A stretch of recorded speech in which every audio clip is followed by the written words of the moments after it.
last meeting. Mr. Tomio, second by Mrs. Manuelito. All in favor? 5-0. Can everyone please stand for the Pledge of Allegiance? I pledge allegiance to the flag of the United States of America and to the republic for which it stands, one nation, under God, indivisible, with liberty and justice for all.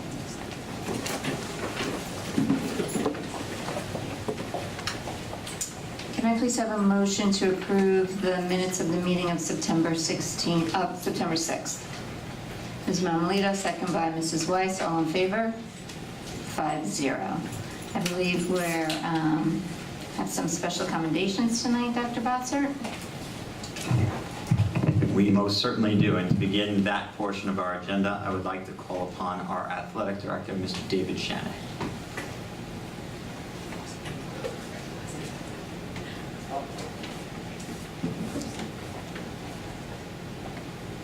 Certainly my distinct pleasure to represent two outstanding young student athletes here tonight for excellence, one on the field and another one for a committee she took part of, will be taking part of in the 18-19 school year. First person up is Justin Tiernan. Justin Tiernan is one of the best lacrosse players on Long Island and in New York State. He had an outstanding year this past year. He represents our school with pride and dignity. But this year we are representing Justin with an award. This past spring he was recognized by Newsday as a second-team All-Long Island player. And following that he was recognized by New York State as a second-team All-New York State lacrosse player. So Justin, please come up and congratulations.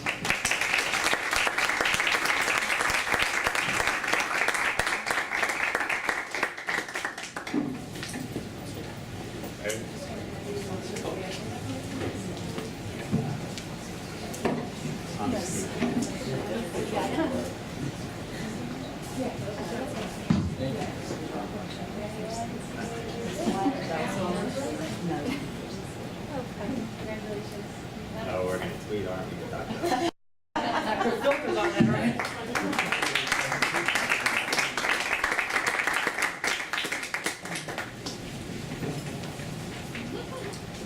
Obviously, you know, to be successful, you have to have two outstanding families, and the Tiernans and the Santinellis are two excellent families who represent Elwood in a great light.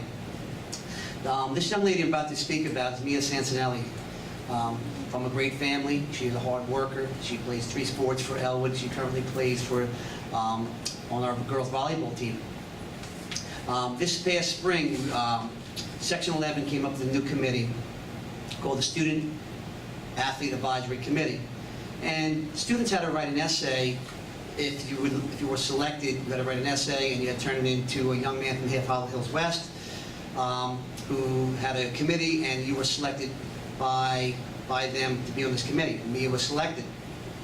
So I think it's a great it's a great thing for us to be on, because they are a liaison between us and Section 11. It's a great experience for her to represent your school, and you have a voice in what goes on in the county, thus not only in the county but also in Long Island and in New York State. So our award goes to Mia Santinelli. Is honored by the Elwood Board of Education this 27th day of September 2018 for being selected as a member of Section 11 Student Athlete Advisory Committee. Mia, congratulations.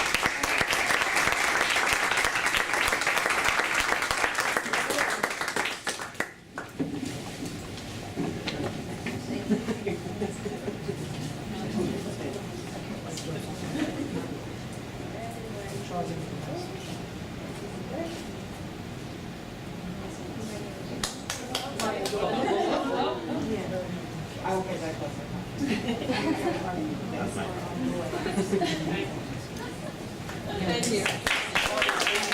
Dr. Botzert, tonight is my daughter's birthday. She's 16 years old, so I told my wife I'll be home for cake at 8:15. Thank you. Thank you. Happy birthday.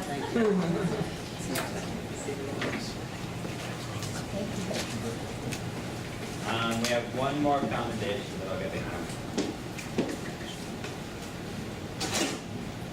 As the board is painfully aware, and the community is likely aware, tonight we also need to take some time to recognize that this is the final official business meeting for my right-hand man, Mrs. Lachlan. For those who aren't aware, Carrie is leaving the district next Friday to begin the new chapter of her professional life in the Santa Mariches School District. Carrie has obviously done some wonderful things over the last 5 years in the Elwood School District. She has helped to usher the district through some challenges that were faced financially. She's helped the district to change its financial position from a position of weakness to a position of strength. During her tenure here, we have passed the capital bond. We have entered into an energy performance contract. We have won competitive grants. We have been given legislative grants. And we have received remarks from internal, external, and the comptroller's office that place the finances at the Elwood School District at an impeccable level. We actually just finished an audit report that had 0 corrective actions within the business office, which is nearly unheard of. Carrie will be back at the next scheduled meeting to take the community through that report, but she'll already have started her position in Santa Mariches. On a personal level, Carrie has been just a valued asset to myself, the leadership team, and I'm certain to the board. So we have something for you tonight on behalf of myself, the board, and what I'm sure is a very grateful Elwood community. Give me 1 second.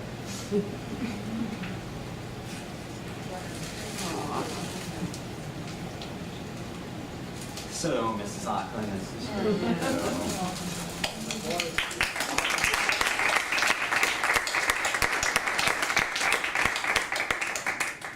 This reads, Certificate of Appreciation for the Elwood Board of Education for Carrie Lachlan, this 27th day of September, 2018, with gratitude for her dedicated and conscientious service as Assistant Superintendent for Business for the 5 years of 2010 to 2018.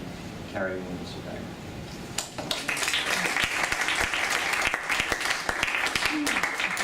Carrie, I did say a few words last week when we accepted your resignation and voted on it, but I just want to echo Dr. Bossert's sentiments. We are so grateful for your service to our district, and we're going to miss you personally and professionally, but we certainly wish you luck and happiness, and we're glad you're closer to your children and you have a lot of success in the future. Thank you. Who's crying?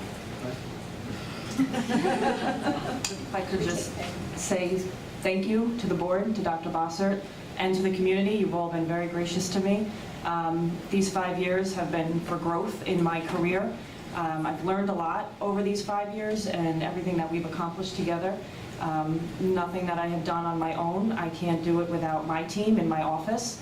The team in district office as well as district-wide. The community has been very supportive of me throughout all my committees I've been chairing and work we've been doing, so I appreciate it.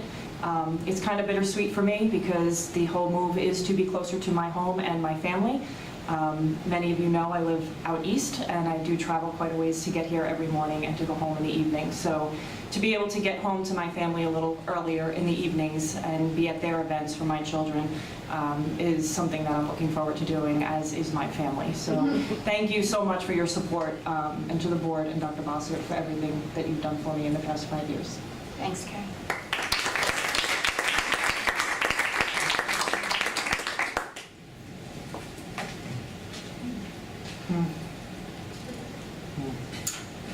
Okay, we are up to introducing our student liaison, Miss Annie Song, who's going to give us an update from the John Glenn High School students.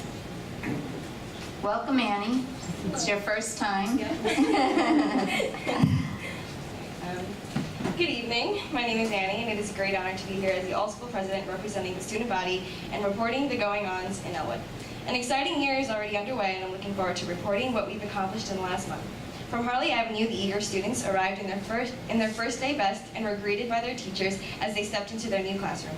Some fun first day activities included making wallets for their classroom store, writing about what they did during the summer, meeting new friends, and most excitingly, using fresh school supplies.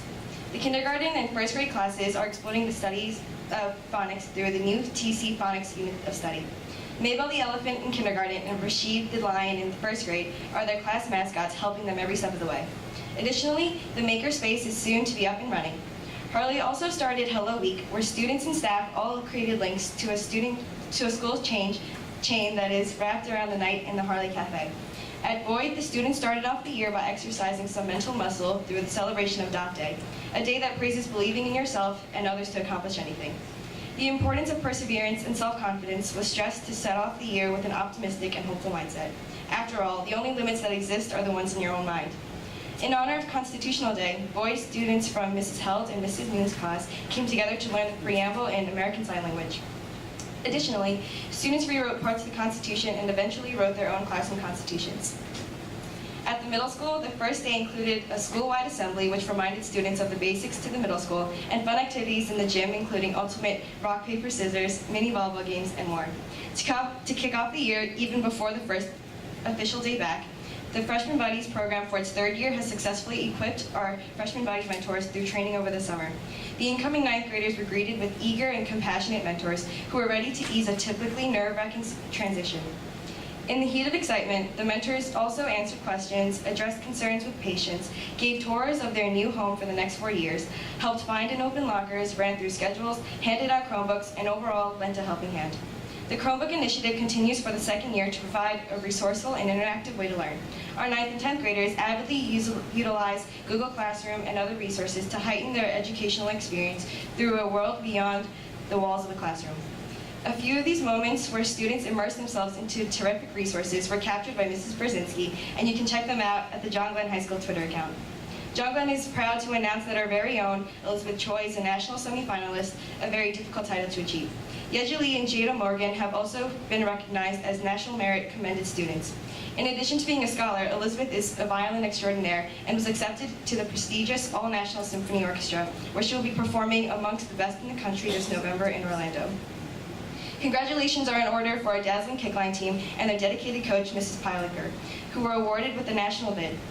Erin Nuns was named All-Star and All-American Dancer, and in addition, Kayla Nuns and Natalie Yang were selected for the All-American Award. Another weekend means another win for the John Glenn Spiders. They have won an impressive first place at the Burnt Hills Tournament, first place at the Smithtown Tournament, and a stellar second place this past weekend at Burnt Hills. Congratulations to the team and to Mia Santinelli, a dedicated senior athlete who has been selected into the Section 11 Student Athlete Advisory Committee.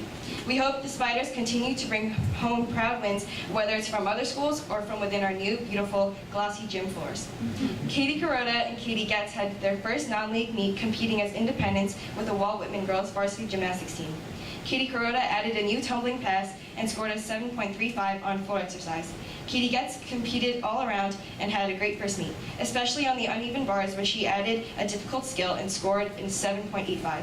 It's going to be an exciting season for these girls. They have both already achieved their personal best at the previous meet. We're excited to see them tumble into success as the season continues. Athletics has always been a vital part to the John Glenn community, and our athletes are committed to what they do. Our football team has a record of 3-0, the boys soccer team 10-0, the girls soccer team 3-4, and the girls volleyball team with 5-0. The Counseling Center has already begun college visits, and in past few weeks we've had Fredonia, Pace, CUNY, Mercy, Massachusetts College of Liberal Arts, Binghamton, University of South Carolina, and St. John's. Believe it or not, this is only the tip of the iceberg. The Counselor Center has over 70 more colleges visits this year, which provides students with ample opportunity to have a personalized information session with a college representative. This gives an inside scoop about programs, admission requirements, scholarship opportunities, and students can ask questions. Even our senior parents are being equipped and informed for the college process through our college information night and financial aid night. John Glenn, the middle school, Boyd, and Harley each had their successful Meet the Teacher nights where friends and family could get a taste of the typical day in school. The Elwood community, including students from all 4 buildings, celebrated unity by participating in the Huntington Unity Day Parade. From the high school, we had the Unity with Diversity Club and Kickline team proudly represent Elwood. During the first faculty meeting of Superintendent's Conference Day, our June Noble Knight, Mrs. Vaccaro, passed on the honor to Mrs. Campo, a dedicated special education teacher who works diligently with the students in the Life Skills program. Many exciting events are to come in the next month district-wide. Just a sneak peek at what's to come at the high school, we have Spirit Week, Pep Rally, and even more exciting, sophomores and juniors will be taking the PSAT on October 10th. In addition to showing off your school spirit during Pep Rally and Spirit Week, Homecoming, which is on October 13th, is another huge opportunity to show some Elwood pride. Thank you for your time and attention. I look forward to updating you again in the next month.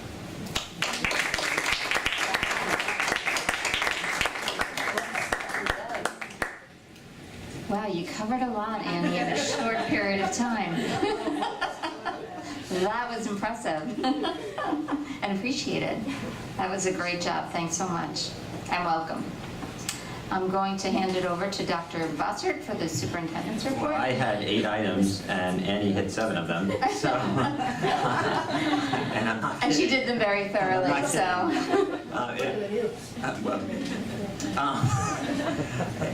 Annie, I know you worked with Mrs. Brzezinski to put together a report. It's extremely comprehensive, and you did a great job delivering it, and welcome to the role, and we appreciate your efforts, and we look forward to future reports.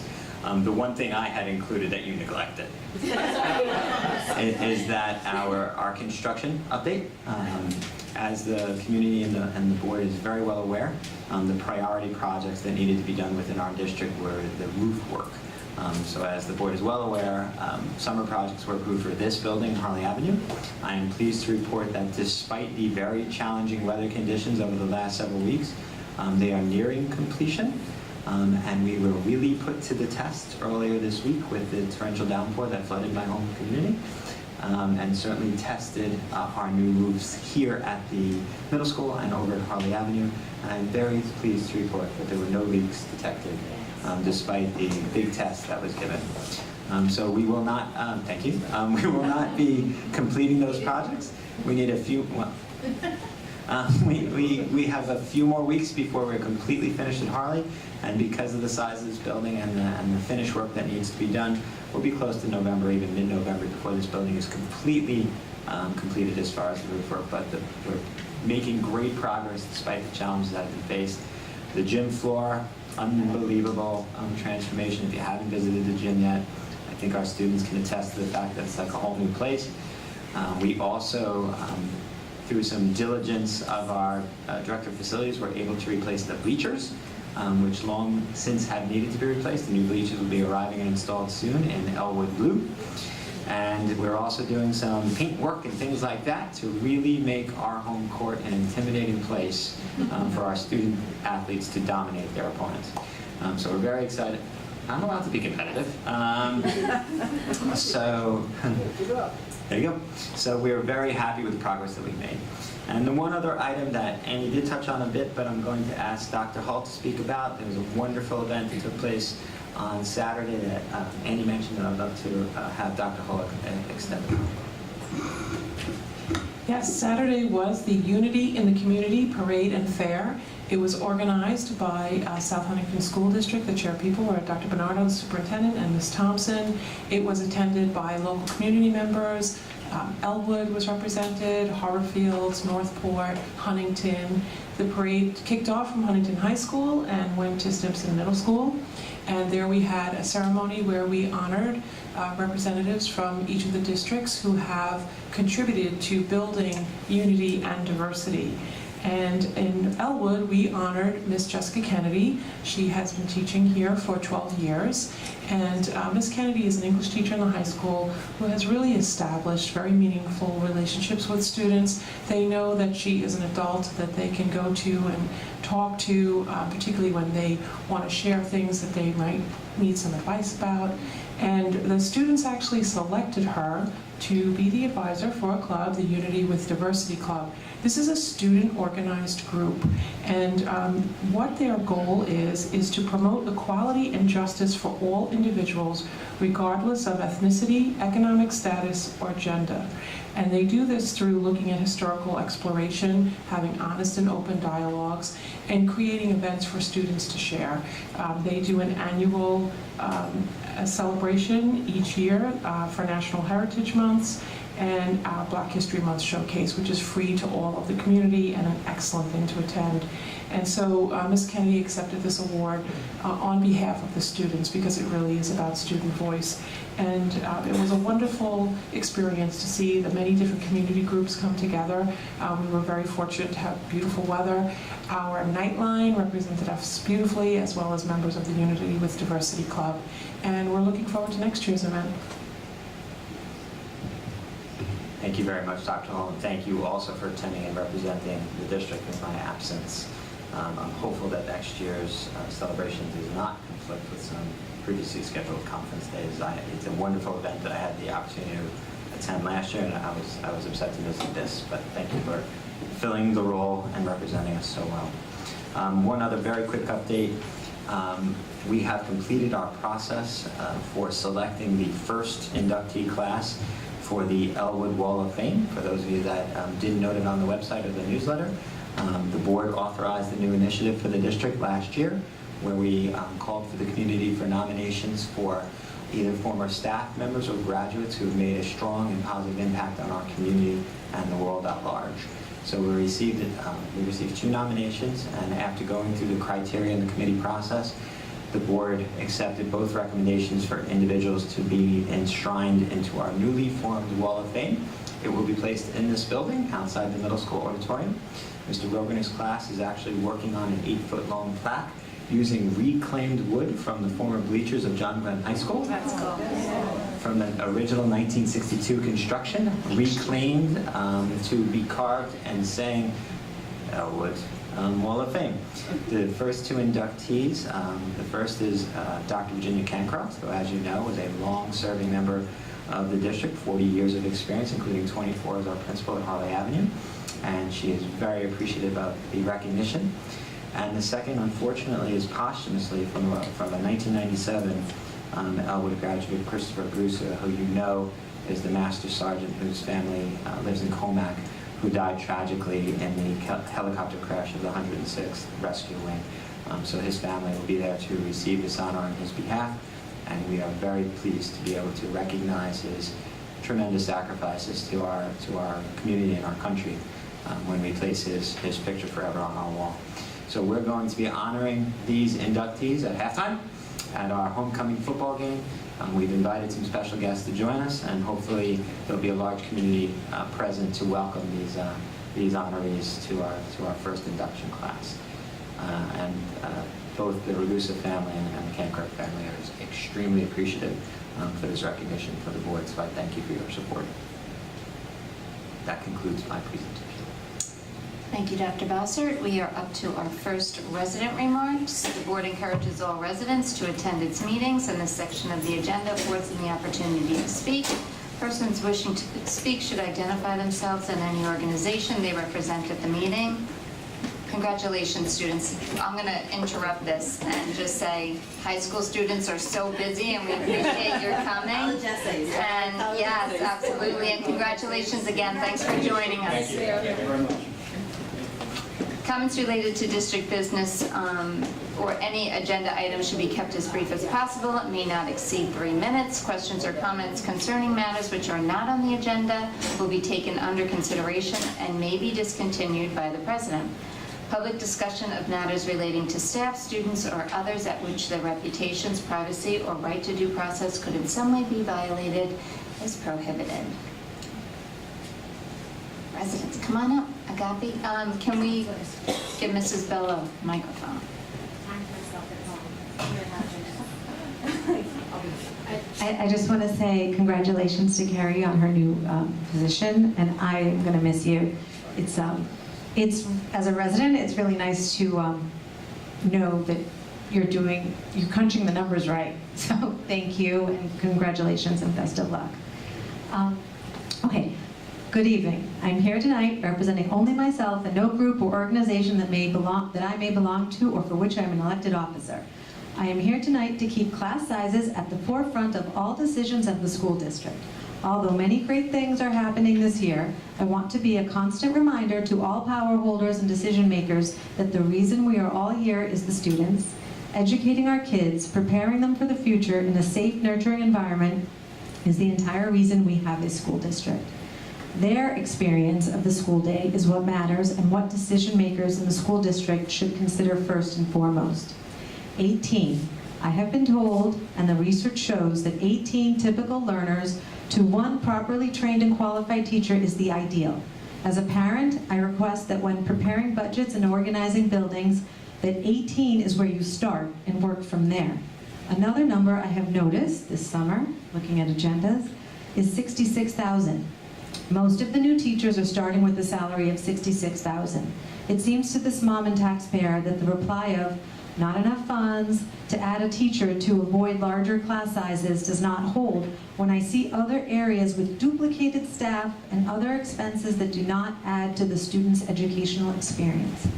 I want to request to the administration and the board members that when creating a budget, you start with 18 for all as the guiding principle, not that class size is considered last and tweaked. I'm aware of Maslow's hierarchy of needs and that security is first in that pyramid. But more and more unarmed guards only makes our schools feel unwelcoming and unsafe. It is a facade of safety to me. I do applaud administration for hiring another mental health professional, and I agree that prevention and attention to mental health is where the fight for safety can be won. I do not agree with the addition of so many security guards and an administrator. Those funds should have been used for 2 additional sections of 5th grade, for starters. 26 and counting is far from 18. Last, I would like to state that the issue of consistency has plagued us for years. I recognize strides have been made with the curriculum, such as Teachers College and teaming, both of which are great.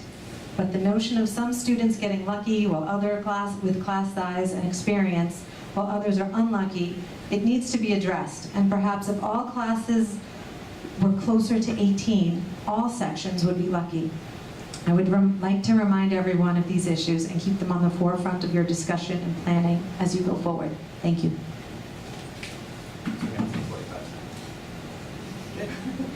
It's true. I didn't time the congratulatory remarks. We'll subtract that. We'll subtract. Mrs. Reed, would you mind if I just offered a brief request? I was first going to thank Mrs. Bell for her comments, and then I was going to allow you to answer and reply. Agapi, Mrs. Bell, we are all on the same page, that the smaller we can responsibly keep our class sizes, the greater advantage it is to our teachers. No one disagrees with that. There's a few things that I want to make sure you and other community members that may be watching do understand. $66,000 is approximately the starting salary for a first-year teacher. When we look at the budget for what we do have to spend to add a teacher to the budget, keep in mind that's the starting salary. Not every teacher we bring into the district comes at that low level. As a matter of fact, to retain some positions of high demand and low certification, some positions require someone with very limited certification out there in the field, so we have to pay significantly more. So I would say the average starting salary is significantly more than $66,000. So because of that, when we also add the cost of health benefits, contributions to the teacher's retirement system, payroll taxes, and everything that's associated with each individual that we hire, the budgeted amount that we use to add teachers is actually $110,000, which is nearly double the figure that you're sharing. So if we were to add an additional teacher, for instance, to the 5th grade to reduce class size, it's $110,000 per teacher. 18 is a wonderful number. And if you look at our grade distribution, where your research will indicate it's most essential to keep those class sizes low is at your most primary level. And we are in a very attractive place this year at Harley Avenue, where some of our kindergarten sections are at or near that 18 that you speak of, and there are no classes at Harley Avenue that exceed 22. So we do recognize the value of small class size, and have used that guide from your research, which is accurate, at the most primary level where we feel it's most important. There are classes, however, that are at the 25, 26 level for sure. And there are certainly some at the secondary level due to student choice and selection that are there as well. When class sizes exceed a level that we feel is best practice for the students or exceeds what the teacher feels is manageable, we do provide resources to those classrooms to assist when they get larger, sometimes in the form of a paraprofessional, sometimes in the form of a teacher assistant, and when numbers get too big, we split sections. Some of our classes, including the 5th grade, really were at that tipping point of would we go in this direction and that direction, and we made a decision to limit to the number of sections we have, partially because of that $110,000 we spoke of, and partially because in the spring, when the classes were built and the teachers and the administration took such care and attention to the placement of classes and the balancing and the matching of learners, to in late August add a section and disrupt all of that good planning to reduce the numbers didn't seem to be in the students' best interest. And it was a conscious decision that was made. We also had an influx of a number of fifth graders during the summer that made us go from 24 average to 20 to 25 and 26. But your concern for class size is shared by the administration and the Board of Education. And we look very carefully at where we spend our dollars and where we allocate our resources. I certainly hear your concerns about security, and I want you to know that because of the importance that we place on security, we will constantly be reviewing our staffing, our protocols, our procedures, and the way that we're governing security within our building. And if we do find that we have an excess of guards, we are in a contract with an outside vendor. We can make changes to that contract as we see fit. We are not permanently employing anyone. So we will continue to reevaluate our safety. We will make informed decisions about what we think our building's needs and make recommendations to the board accordingly.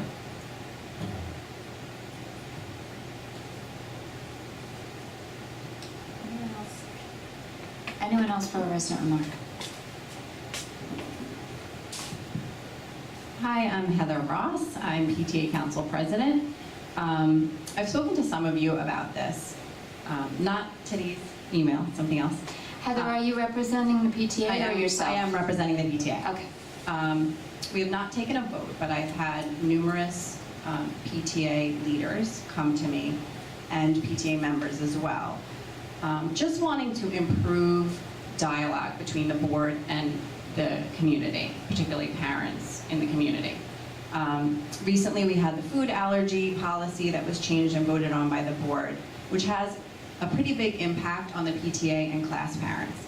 And we started the year with the PTA presidents not really being sure what was going on, class parents not knowing what they were supposed to be doing. And a lot of people expressed that if they had known that was going to be something that was voted on, they would have reached out to board members because, as you know, the board represents the community. And it's hard for you to vote representing us if we don't express to you how we feel about things, which we cannot do if we don't know ahead of time. So I guess what we're trying to do is create some sort of way that you can communicate to PTA, we can help you get this to the residents when a vote is going to happen on things, and we can express our interests to the board so that you can represent us in that vote. I know that committee meetings are advertised. A lot of the parents find it difficult to go to all committee meetings. I know that the allergy policy was a year in the making. I myself, I have to decide which meetings I'm going to. It involves getting a babysitter, it involves getting drivers, and that's what I hear from a lot of parents. They can't go to every committee meeting. If they had known we're talking about this change, we'd like your feedback. If you can't attend the committee, please reach out to the board. We're all willing to listen to you. They've expressed that they would have done that. So just going forward, I don't know what the solution is, but I would like to have us work together to create some sort of way where there could be more information to the community about items that the board is going to vote on, so we can express to you how we feel about that. Thank you, Mrs. Ross. I think it's a great idea to have a partnership between the PTA and the board in terms of communicating to parents about votes. As you said, your particular example was it's a wellness policy, but it has a lot to do about children with allergies. And the Wellness Committee worked on that particular policy pretty much the whole year.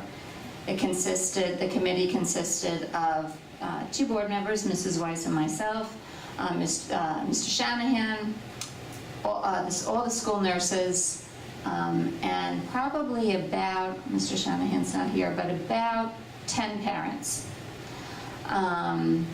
We came to the end of writing this policy and then brought it to the board for a first reading, and then brought it to the board for a second reading and approval. And the principals were given, of course, the policy to review as well in all the schools.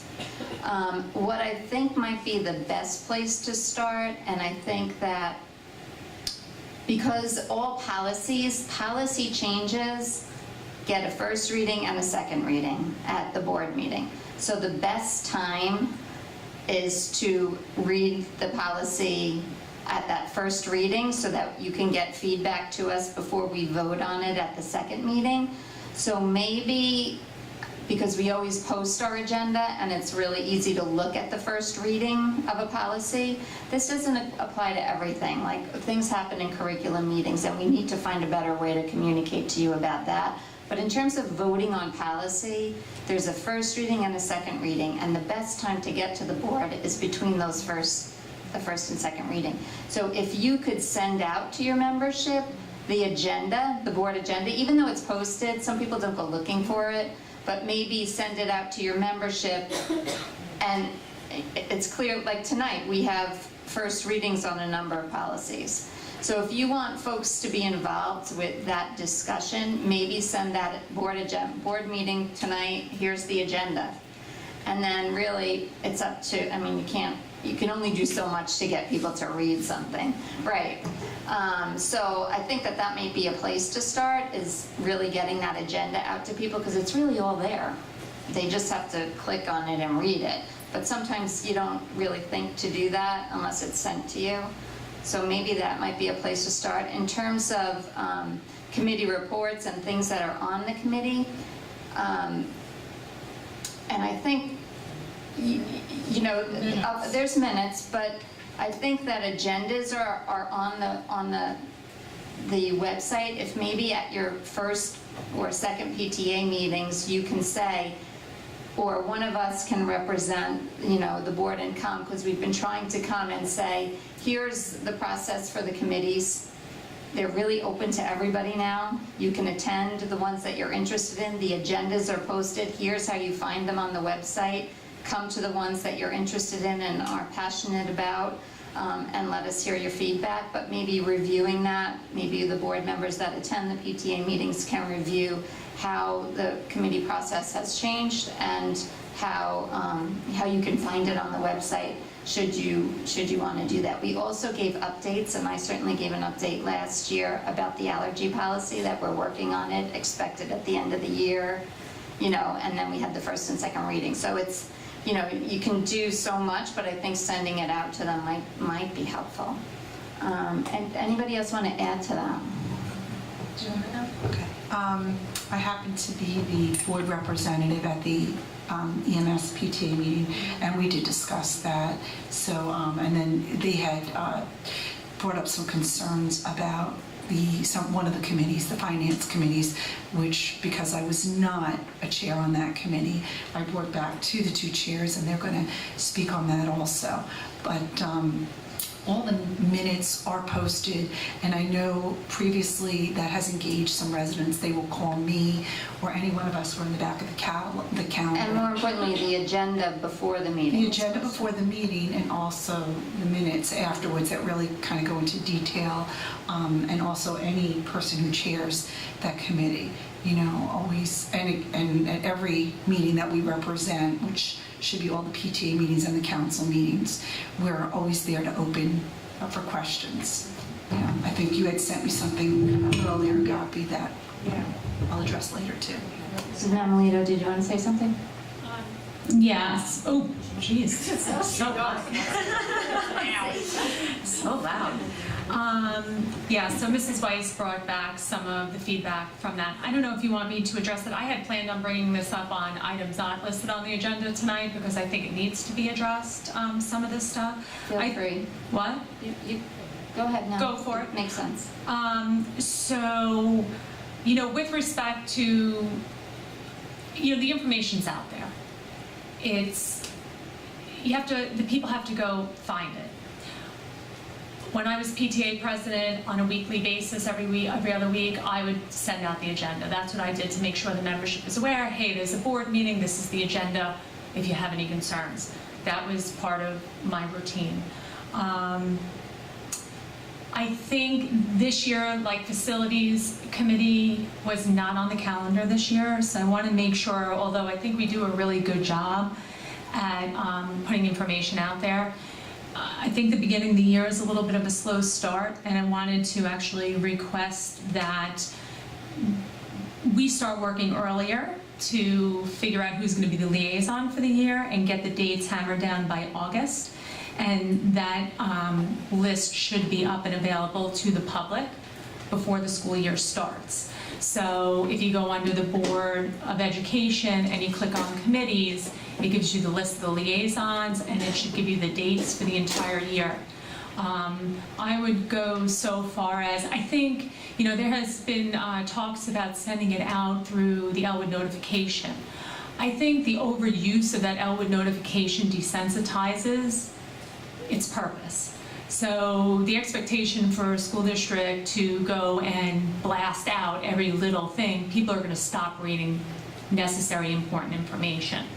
The only request I would make is if, just as practice going forward, we have a list of all the board meetings in a simple readable document and a list of all the committee dates, and possibly blast that out in the beginning of the year. This way everybody can print it off. It's still always going to be accessible on the website, but at least we blast it out and everybody has access to that. Just a thought. I don't know how the board feels about that, but I think it's simple enough to do. As far as the committees are concerned, we have really, over the last few years, worked really hard about breaking down the barriers. We used to have deadlines and only a certain amount of people go into a committee, and then we were in a situation where there were too many people for the committee, and then it's by lottery. We wanted to make it all-inclusive, so that's what we did. There was a concern about the CFBAC. We changed that format based on the feedback from that committee. The committee wanted to, we went and we piggybacked it to our budget meetings. The committee expressed concerns that they didn't feel comfortable speaking on the microphone about certain topics.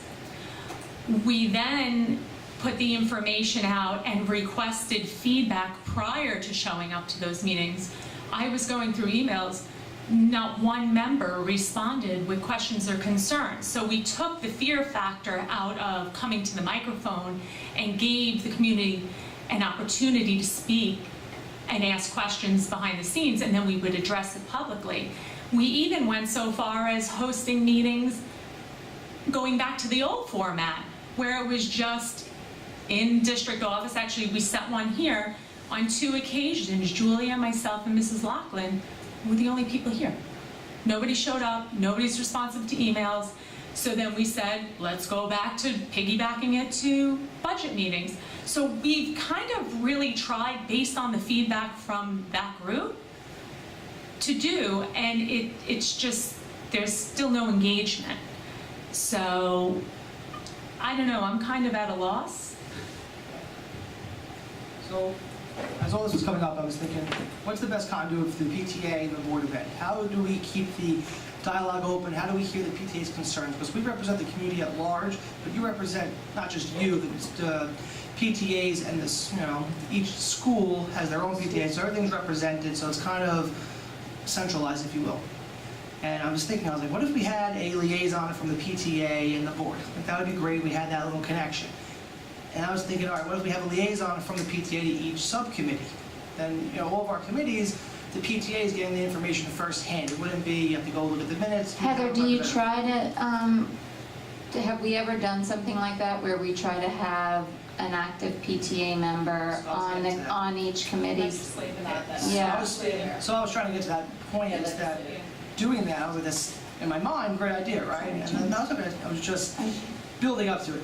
Because we went to the PTA, I was at a PTA meeting, you stole my thunder. I was at the PTA meeting and they passed around a sheet for sign-ups at the end of the year for the senior barbecue and the senior field day. And everyone in the PTA looked around the room and nobody wanted to sign up. And it was, I have to take Johnny to soccer, or I'm not going to have, so the time constraint that Ms. Bell spoke to and that you spoke to, it is a problem. But I think if we can find that, common ground of how we can get information from you in the PTA, and you guys can get the information from the board, because I don't think it's going to be firsthand. I don't think the room's not packed tonight. The committee meetings are not packed. The PTA meetings aren't packed. We're having a problem getting people out. I'm sure we have 50 viewers online right now. They're watching from home. I don't know what we can do, but we have to find some kind of thread that's between us that we could have that, kind of information really available. So you're not saying, I say you, I don't mean you personally. I apologize for saying like that. I mean the PTA doesn't feel, and the community at large doesn't feel that we're not sending out the information, because we also have the disconnect of people who aren't on social media, they're not on, online looking at the agendas, and some people have trouble with that as well. So somehow, if we could, and maybe Dr. Bossert, I know you love committees and we do a great job of bringing work to the committee, that might be something that we can do, of having some kind of communications committee on how we connect with the PTAs. Is that what you just said? Oh. I just figured We used to have You like PTA committees, liaisons that's from building to building. So why not do, like you're saying, building to board, where there's a representative? Like at each, you bring back the information to us. We're willing to listen to anybody. I mean, I think we're very approachable, we're very present. I mean, we take turns being in buildings and events and things our children are not in, but seeing other children and other parents. I mean, I think also, with time constraint, now that we have a live stream, even if someone watches it from home and brings it, turnkeys it that way, so that, you're not, you can watch that at your leisure and then come back to a PTA meeting and say, oh, listen, they did a first reading of this allergy policy. We may want to make some phone calls, or we may want to put our input in, that kind of thing, just so that somebody watches it. Because it was, My life is absolutely, go ahead. I don't know what the rules are. I guess this is all wonderful and great, and I know the agendas are there and all that. I'm looking at this, and just to get through this, I was like, where are residents' remarks? There's a lot of information in here. I'm just, asking, I don't think it's that difficult for the board to just communicate to us, hey, we're doing a first reading tonight about blah, blah, blah. And then, you know what, we can go research that, but just that simple, or we did a first reading tonight of this, just that little bit of information, and we'll do the rest. I think something that, when you're holding up the agenda, it's a new format from years past, and I think something that was unintentionally making it a little bit less readable online is mostly what I'm talking about when you click on it and go through it, is that some of our policy has been part of the consent agenda. But going forward, which makes it harder. Right, but the policy is always under P policy. Okay. It's not part of that big chunk of financial. It's always a standalone item.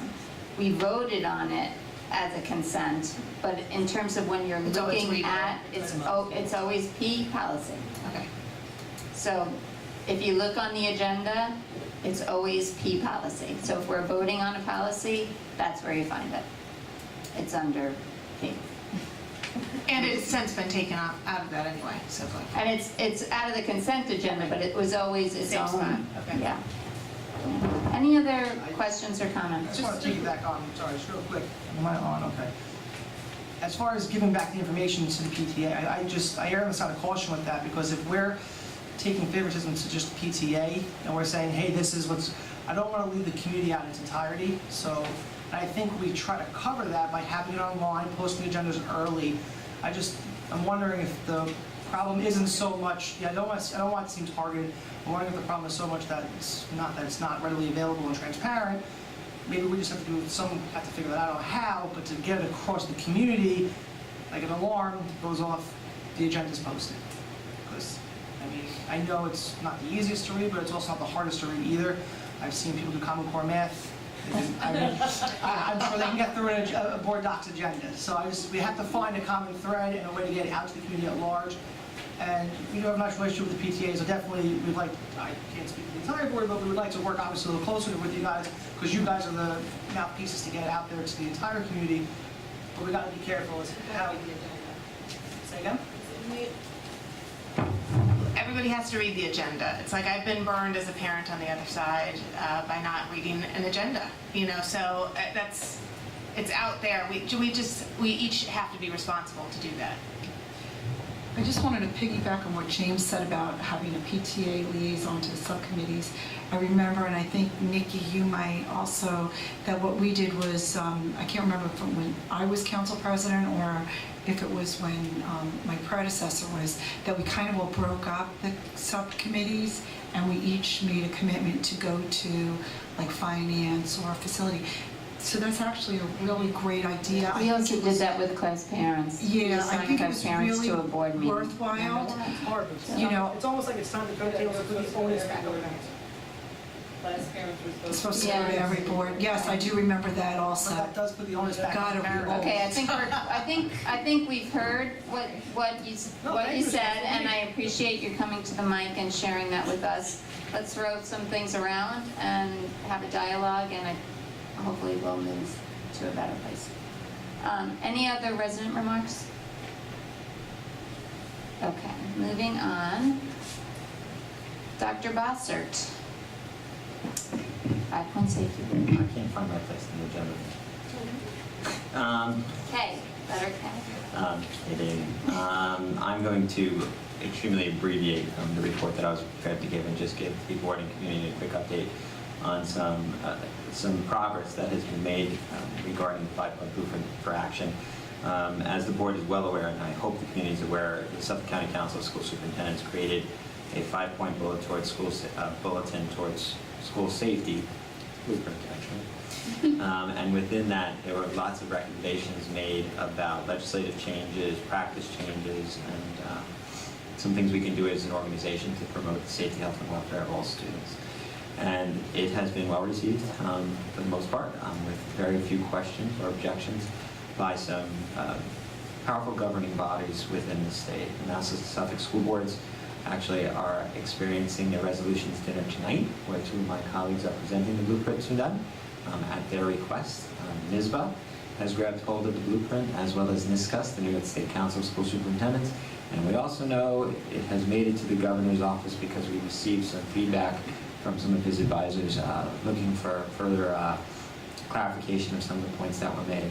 But since I first presented the blueprint to the board over the summer, there has been some progress in some of the areas we identified as priorities. And one of them relates to schools being used as polling places, which certainly got a lot of attention after the governor took his executive action regarding registered sex offenders. And to his credit, that did us a big favor by shining a bright light on the issue that we had raised about the practice of using schools.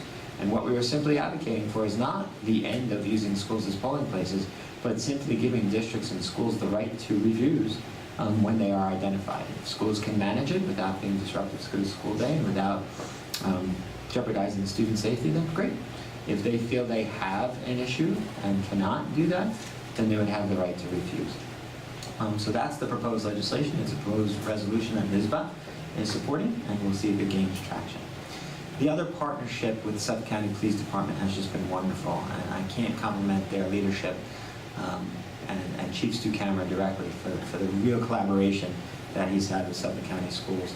And very quick and swift action has resulted in the number of school resource officers assigned to districts in Suffolk County will grow tremendously in the coming weeks and months. They are training a large number of officers to be part of that program and to be more physically present in schools. And they're not just beat cops who will spend time in school facilities. They're school resource officers that will receive specialized training in how we work in a school environment, how to interact appropriately with students and faculties, and the unique nature of the position when trying to forge relationships.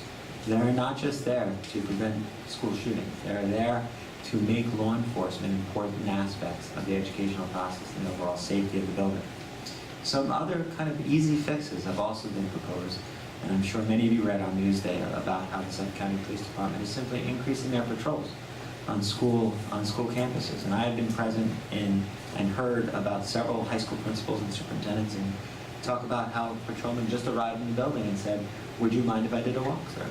And it has a policeman present on the campus, and it also helps the policeman that would respond to any type of emergency to be more familiar with the school buildings and grounds, and we find that to be very positive. There's discussion about using school facilities as relief stations. Right now, it's much more common for shift changes and those dialogues that police officers have when their shifts change at fire departments and at hospitals, places like that. But it makes a lot of sense for them to use the parking lot of school facilities or use the school facility itself to have that dialogue, because then there's a police presence for that time period. And these things are happening. And one of the reasons why I wanted to update you on that tonight and make sure you're aware of it is our community should really get used to seeing Suffolk County police officers on our campuses and patrol vehicles on our campuses. And it's important that message spreads, so there's no misconception or concern that there's an emergency in the building each time we do see a police officer present on campus. I need to make sure that when there is an emergency, that is communicated directly to the community, so they know there was a reason for the police present, such as the letter that went home on Monday afternoon to all parents regarding a police presence at Elwood Middle School. But we should really get used to them being a welcome guest in our district, and it doesn't always signify that something bad has happened, there is emergency activity because they're here. So it's a welcomed addition to our landscape as far as I'm concerned. I know the board's supportive of that and has helped to advocate for additions to the SRO program, and we are heading in that direction. Last and finally, our district is fully emerging into the Sandy Hook Promise. To speak to a point that was made earlier, that's the mental health aspect of prevention of these violent acts. Sandy Hook Promise is a K-12 curriculum initiative that was founded by the parents of the victims of the Sandy Hook shooting. And it's something that has gained national attention and traction. It's a not-for-profit organization that provides cost-free resources and curriculum and personnel to schools, and we use universal messages. And the first one was this week with Start With Hello. And it's about engaging students who may be disenfranchised, how to accept differences and work together and collaborate in a K-12 setting. And there are several initiatives like that and several lessons that will work their way into all of our buildings over the course of the next few months. So we look forward to our partnership with Sandy Hook Promise Group, and I think it's bringing yet another layer of attentiveness to mental health and student well-being to Elwood schools. So I'm very happy that we have some people working very actively, including our new K-12 psychologist, Dylan Kilkenny, to help this happen in all of our school buildings. So it's a positive addition. And that's my update on safety. Thank you, Dr. Vassar. And I think that's the perfect example, Mrs. Ross, that getting out to the PTAs about a police presence on our campuses, that it's not necessarily always an urgent thing. Dr. Hull was telling me a little bit about the Sandy Hook Promise, and one of the examples that she gave was, a high school came up with a roster of kids, and each administrator or teacher kind of put a check next to the child's name if they have a regular dialogue with them, and then looked at that list and really identified the kids that don't have a dialogue with anybody. And well, should we start there? That kind of thing. So I think it's going to be a great initiative. Just to further the point, Dr. Hull, would you like to give the board a very brief description of the plans for Superintendent's Conference in November and how much time will be focused on the Sandy Hook Promise? Or did I just do that for you? I think you did it. There's 2 days for Superintendent's Conference Day. One day is very heavily focused on curriculum initiatives, and we have staff members taking advantage of specialized training that occurs on Election Day when schools are closed, specialized things for our nurses, for our specialists, for PE teachers, our AP teachers, and then internal curriculum. The second day, November 7th, is when we have a focus on wellness and mental health. And that is the day that we will be incorporating the Sandy Hook Promise and some other exciting professional development and important professional development that allows our faculty to be better prepared to meet the social and emotional needs of the students in front of them, to create the environment that allows students to be their most successful academically. Thanks, Dr. Hall. We are up to donations. Would you like to take that, Mrs. Marcus? It's not thunder, it's the roof work. Tax dollars at work. That is Right. those finishing, so don't be alarmed. It's a beautiful sound. We did ask him to stay out of the swing, but clearly they got meetings over. Yeah, those are old. Oh, they could drop. Literally. Speaking of the PTA, we want to thank the generosity of the Boyd PTA and all of the parents at Boyd that contribute by joining the PTA through membership. for the donation of 2 trees that we hope will grow and be nice and shady with an approximate value of $300. So thank you very much to the Boyd PTA, their officers, and their membership. Thank you.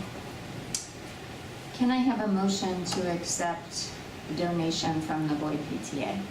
Mrs. Weiss, second by Mrs. Mamalito. All in favor? 5-0. Can I have a motion to accept the consent agenda?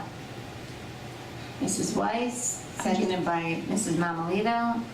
Questions or comments? I just want to make sure policy will be on its own. Policy is separate. Okay. Yep. Mrs. Weiss. Actually, 2 quick questions, but the first one is on the summer hours, which is number 13. The people that are on that, were they originally, I know back in the summer, we had approved some summer hours. Were these people that actually did summer hours, or are these additional people? Can you clarify that? Yeah, best practice is always to have additional work approved by the board before it occurs. But because of some conditions beyond our control, we needed more people available to complete these tasks than we had previously asked the board to approve. I would never bring forward an employee that hasn't been previously approved by the Board of Education to work in the Elwood School District, but all of these individuals were previously approved to be employees here. Right. So this is the board approving the additional hours that they have worked. That took place on an emergent basis before a board meeting occurred. Okay, that's all. But the list that we had seen back in, I believe it was July, is in addition to this also. Yeah, we try to plan ahead as much as possible, but sometimes additional work comes up or the availability of those previously approved changes. So these are all district employees are now being compensated for time they worked over the summer. Okay, great. My second question actually came from a resident that left, Mrs. Sagapi, who was asking about a particular club that in the middle school that she did not see on the... Would that be the chess club? It would be the chess club. We are And I actively know- recruiting a faculty advisor interested in facilitating that chess club, but until one emerges, we cannot place it on the agenda. Okay, and that's my question, is that we can, it is not an annual shot deal, or I know with the sports, we do it before seasons, but as needed, we can put that up. 100%. I just want to clarify that. Yeah, we are actively... TV. We are actively pursuing a faculty member. We have a few that we've reached out to who we believe have the skill set and desire to facilitate a chess club, and once we have a commitment, it will appear on our board agenda. And just to follow up to that, the chess club is a spring of 19 activity, or is it supposed to be the whole year? It's within the budget that we can schedule the meetings as desired. Okay, all right, thank you very much. Thank you. Any other questions or comments? Seeing none, all in favor? 5-0. We're up to a first reading of our policies. I guess what we should do is take the first one. Mary Lou, do we take a vote on a first read or just a discussion? We take a vote. Okay. Can I have a motion to accept the first reading? We will have questions or comments. Go ahead. So I have some changes that I'd like to propose on the committee charter.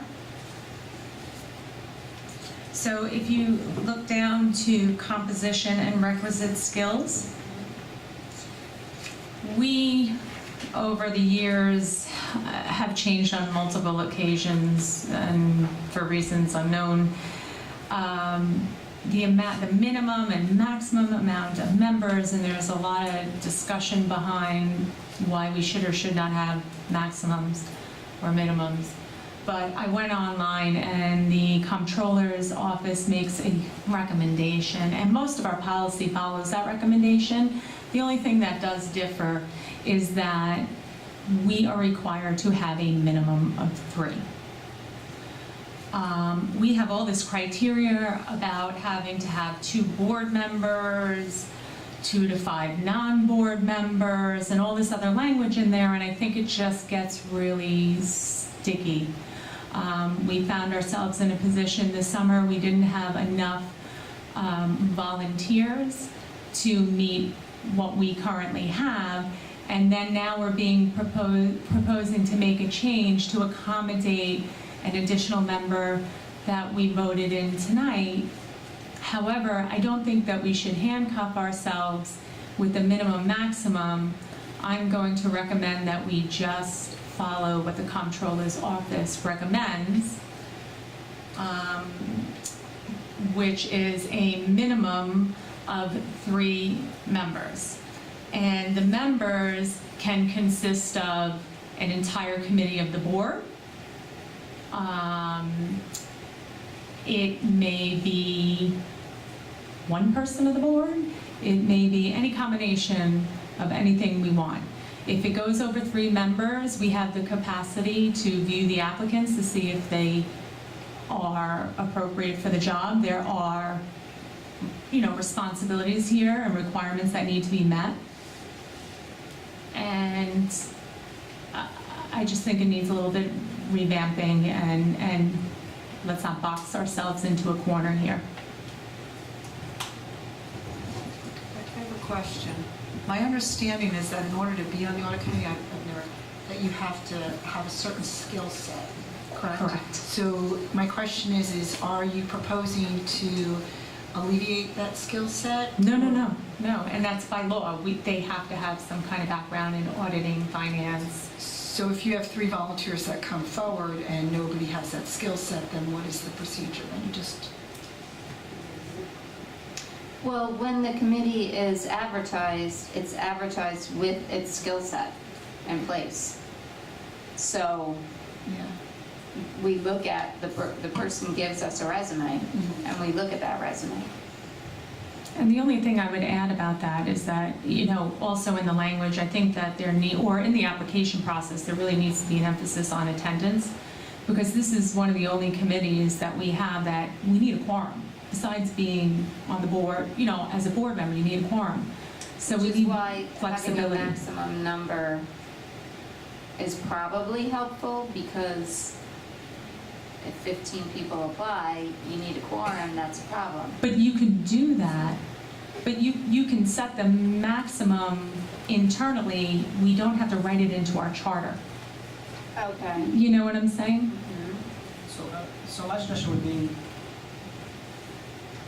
without capping anything, I think keeping it open, but we need to have at some point, I think, 2 board members always on the committee. You don't have to, say one resident applies, and you only have 1 board member, you have a quorum.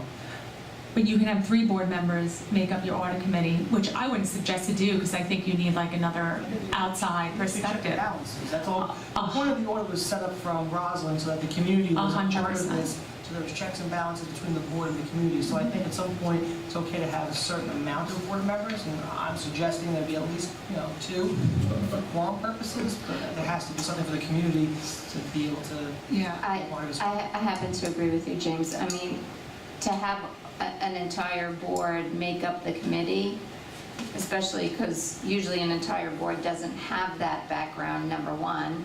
And number 2, having the entire board as an optic to audit yourself probably is not a great optic, even though it's permissible. I don't think that was Ms. Malito's. No, absolutely not. I don't think so either. Absolutely not. Okay. But in terms of having, a minimum of 3, I don't really have a problem with it. Can I make a suggestion with this? We passed our resolution for this year, right? So we have a committee, and we have something to work with for this year.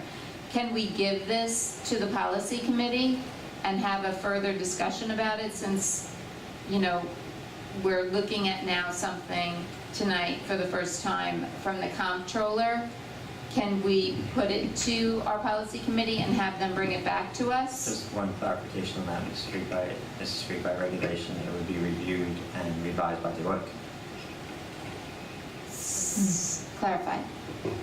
per policy that's currently in place. It's the audit committee that would review the charter of the audit. Okay, so it's not a policy, that's what I just asked you. It's not a, Going back to committee level would be to have the current audit committee do it in a small group and then return it to the Board of Education for adoption. okay. That's what I Why think do you're we referring have, to. okay. Does that And make sense to you, since we have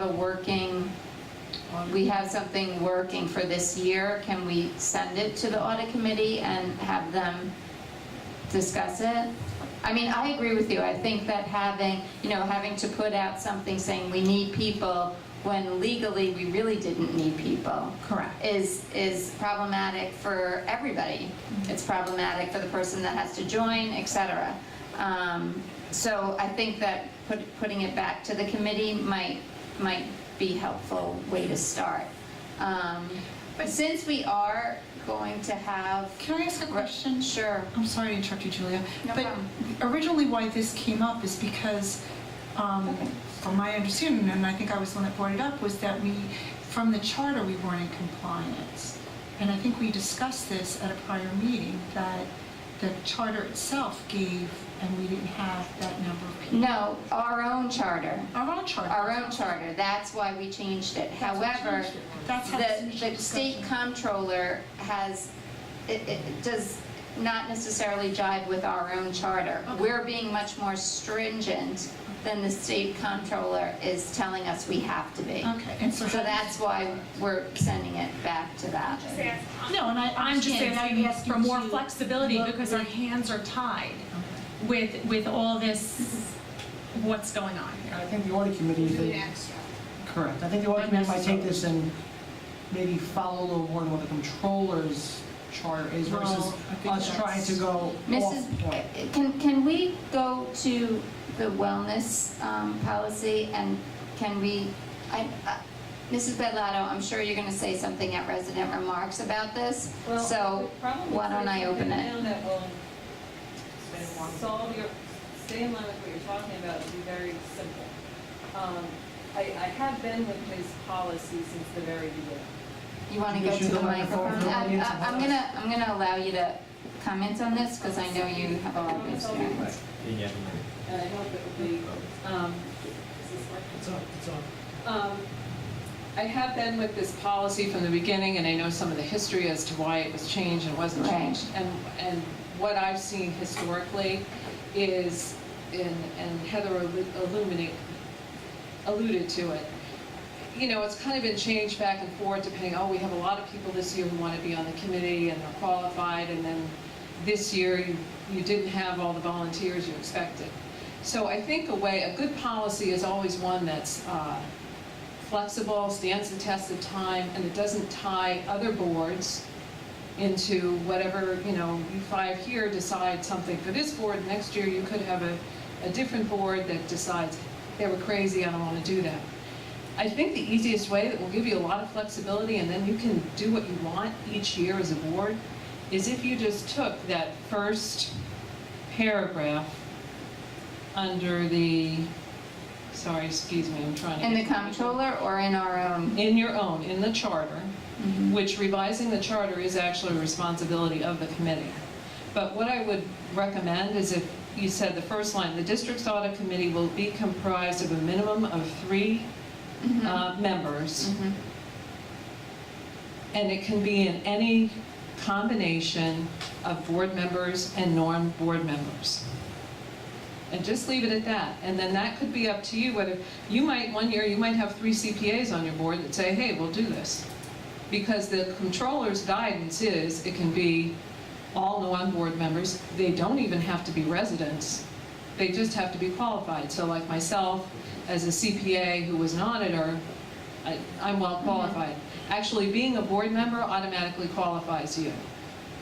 That depends on your own level of confidence, of financial understandability. So, like I said, I think that, thank you, Mrs. Bellato, and I think that would for this year, I think we have something to work with here.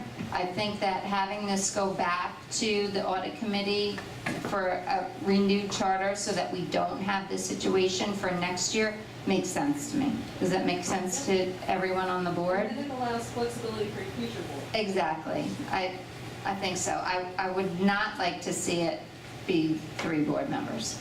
Yeah, I agree. Yes, If I could chime in? you may.